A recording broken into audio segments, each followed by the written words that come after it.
Broadcasting live from Business Radio X. It's time for Coach the Coach. Welcome to Coach the Coach Radio. I'm your host, Lee Cantor, and today is going to be a great show. Today we have with us Sunil Godse with Intuitionology. Welcome. Thank you for inviting me. I appreciate this. Well, before we get too far into things, tell us about Intuitionology. How are you serving folks?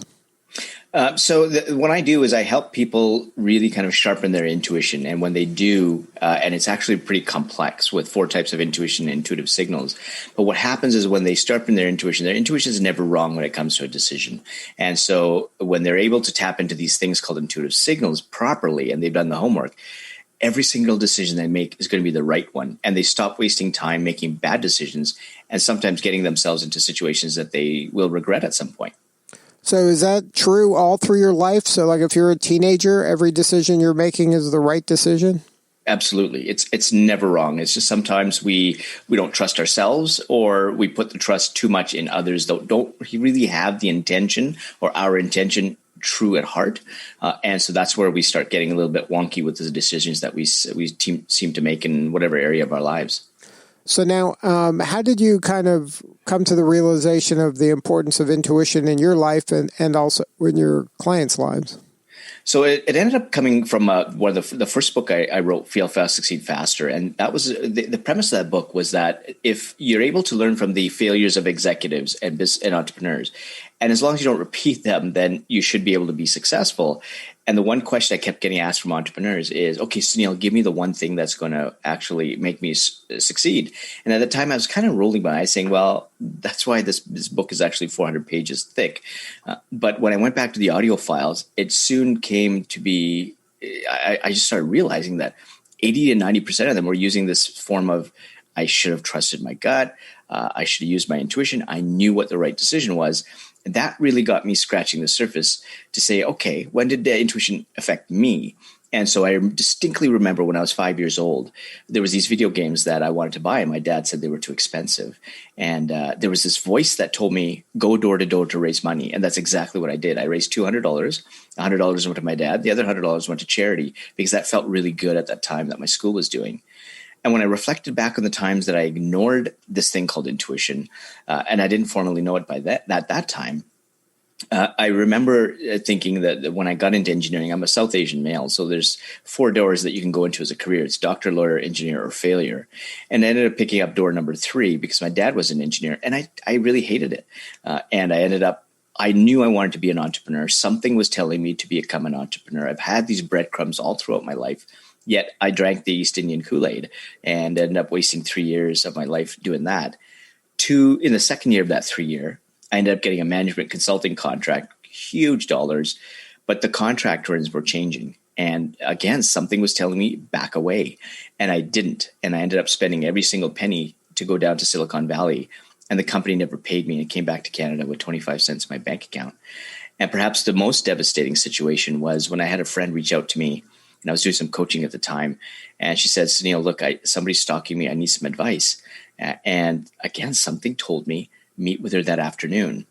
I didn't have anything on my schedule. For some dumb reason, I said, let's meet a couple of days later. The very next day, he walked up to her at a bus shelter and put a bullet through her head and killed her instantly.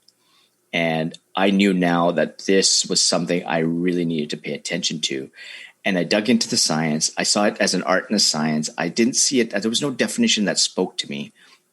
And the art part of these somethings, the science was very clear. Tens of thousands of articles, MRIs. It was showing that infants as young as 2 months old have intuitive capabilities. There were brain scans showing where in the frontal, in the lobes, that intuition kind of lights up. Academic research in the business side talks about an X system versus C system, or system 1 thinking, system 2 thinking, and system 1's the intuition. It's acting 7 to 10 seconds before we actually make a decision. That was back in 2013.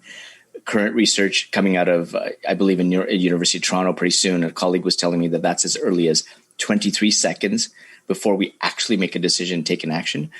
And the reason why I couldn't find a definition of this, or one that really stuck with me, is because it hits you in the amygdala, which is the primitive part of the brain. All it knows is basically fight or flight. What do you feel? There's no language around it.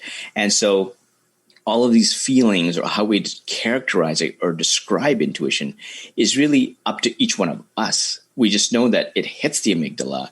We have this thing that either takes us either fight or flight. And then we have signals to tell us whether that's right or wrong. And we have these inventory of positive signals and we have an inventory of negative signals. And each one of those inventories are unique to each one of us. So for me, it could be a flow or it feels right or the dots connecting. For some of the other people I've interviewed for my podcast series, they've seen omens or orbs. On the negative side, I get gut feelings or hairs in the back of my neck standing up. For an entrepreneur who got into venture after venture that wasn't right for him, his left earlobe kept getting hot. So this is how specific the signals are to each one. And there's also 4 types of intuition that work together. And when they work together, they actually take into account your experience. They take into account what's in the situation. They also take into account who's in the situation, whether you can trust that person. And all of that comes together to make a creative decision. And it could be so obtuse that people think you're crazy, but it doesn't matter. That's the decision that's right for you in that situation based on the past. Now, when a person is making a decision of any kind of size, and some could be, it could be small. Like I'm going to get ice cream. Do I want chocolate or vanilla? And I can understand, my gut says chocolate today, so I'm going to go with chocolate. But when you're making like kind of a big decision and that has more complexity, does this still kind of, you should be trusting your gut at that level and not rely on more due diligence? Exactly. And so the intuition is really kind of a balance between head and heart, and the heart's the emotions, which you have to make sure it's nice and level. The head part or the logic part is already been experienced. So the one type I mentioned, which is experiential intuition, it's taken a look at the past experiences, both good and bad, learning, both formal and informal, from the time you were born to the time that you're making the decision. So when it sends you a signal, it already knows what's worked in the past. What happens is sometimes we get fearful of going in that direction because it's new, or we fear failure, or sometimes our ego gets in the way, or we start following the herd, or we're way too emotional when it comes to relationships, and or we get too rational, or we drink the sort of the societal Kool-Aid. And when we don't trust ourselves, we don't trust our own values, we don't trust those signals, we start putting those values in other people's hands, or we start relying on other people for the decisions when it's not really in flow with us. It's not who we are as a person. And so that's why listening to intuition is really important. Now, if you have a bigger decision, you may want to go through the rationale of it by taking the time to think it through because it's a bigger decision. But your intuition's already helped you make that decision. What you're sometimes doing is actually doing the logic and just making sure that those positive signals are reinforcing what that gut is. And we also have to be careful that we're not mistaking this for an emotional decision. And this is where these I was talking about these hurdles that come up. Sometimes people think that when they make a decision, they go down the wrong path. But when I take a look at their story, they actually, what trips them up is one of these 4 hurdles that I just mentioned. And a very good case in point is that I had Mark Metry. He's got the Humans 2.0 podcast, one of the top 100s on iTunes. And he was on my podcast series. And he got into a situation when he was in high school where he felt that he needed to lie to be popular. And he almost killed himself because he got so deep in that hole. And so he started telling that story, saying, well, intuition sometimes puts you in situations that are bad. And then recounts that story. But I stopped him after he was done and said, listen, Mark, if we go to the start of that story, when you started talking about it, right after you told me that intuition takes you through situations that are bad, the first thing you said was, I knew I shouldn't have lied, but that moment is your intuition now recounting back in history, telling you shouldn't have lied. And then you went on to do that, and which almost cost him his life. But could it be that also now that he realizes it, he's kind of having some revisionist history and remembering it incorrectly, that at the time that he wanted to do it, his friends were doing it, there was a lot of peer pressure to wanting to behave a certain way. And now that he isn't that kind of person anymore, he's now kind of saying, I knew I shouldn't have done it. Like, isn't that possible? That's absolutely correct. And that's one of the first things that all the listeners can do is they just look to the past. And what are the good decisions they made? Those are positive signals. What are the bad decisions that they made? What are the negative signals? And keep going and keep getting that inventory of signals.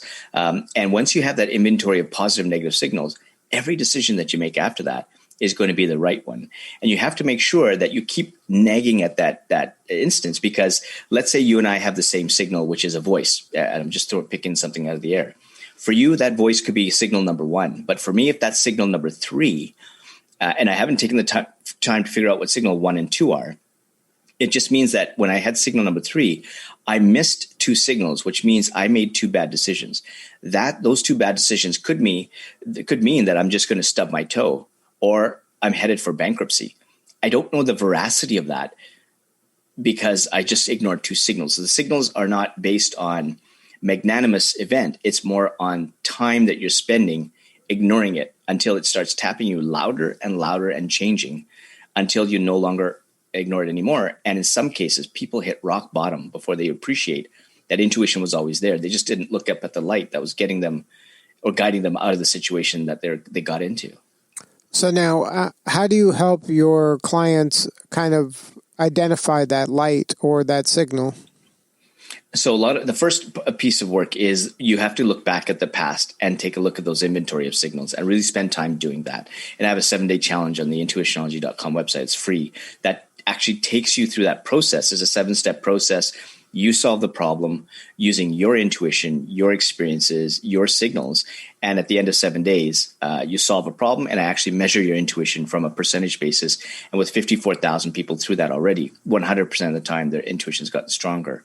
The next phase of that is to either take a course or work with me one-on-one, and I get them back to the values of who they really are and what are the values that they want. And this is a bit of an iterative process, because where people start with is they think they know what the values are until we put them up on sort of a value board.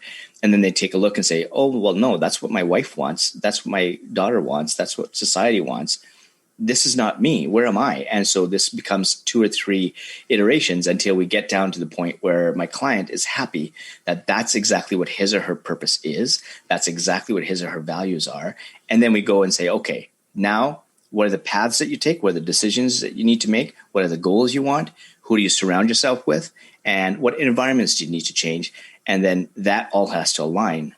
And then they start walking the path to their purpose. And they find out that every decision they make after that just gets them closer and closer to those goals that they really want to achieve that are intrinsic in nature. It has nothing to do with money, fame, anything like that. It has to come from within.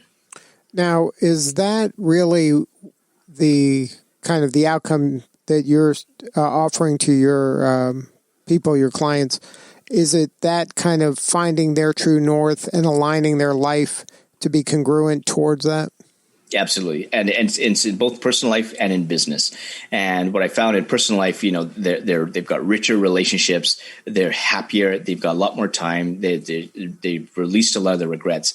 On the business side, I had someone who actually reduced her clients by 1/3, her customers, but the customers were returning customers that bought 5 or 6 times more, and told other people because she aligned her business with a real purpose, and she tripled her revenues by scaling back her customers.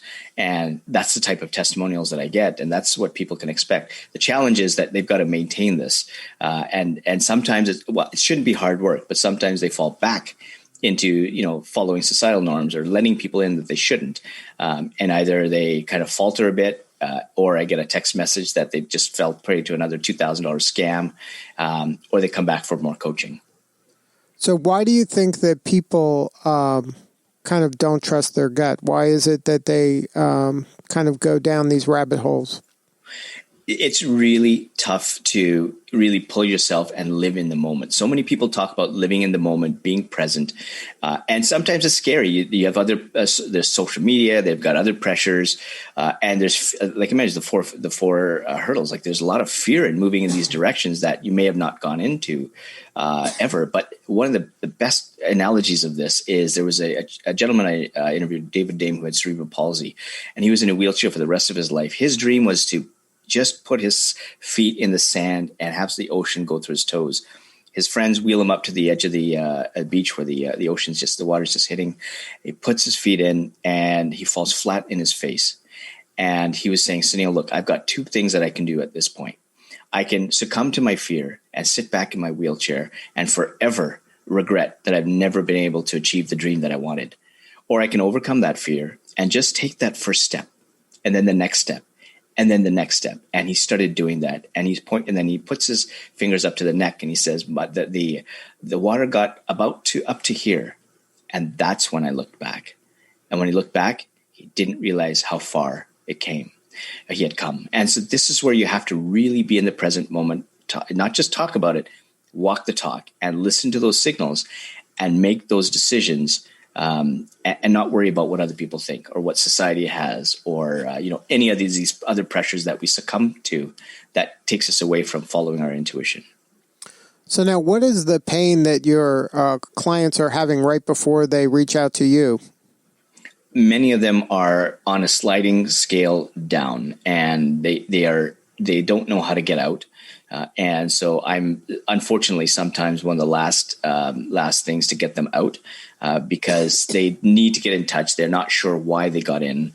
But when we look at the signals of what had happened, we can always backtrack to when they first got down this rabbit hole. And so what I do is I make sure that, again, we look at their signals, we realign their values so that they don't even walk towards any other rabbit holes again. And if somebody wanted to learn more, have a more substantive conversation with you or somebody on your team, what's the website? Intuitionology.com. Thank you so much for sharing your story today. You're doing important work, and we appreciate you. Thank you very much. All right, this is Lee Cantor. We will see you all next time on Coach the Coach Radio.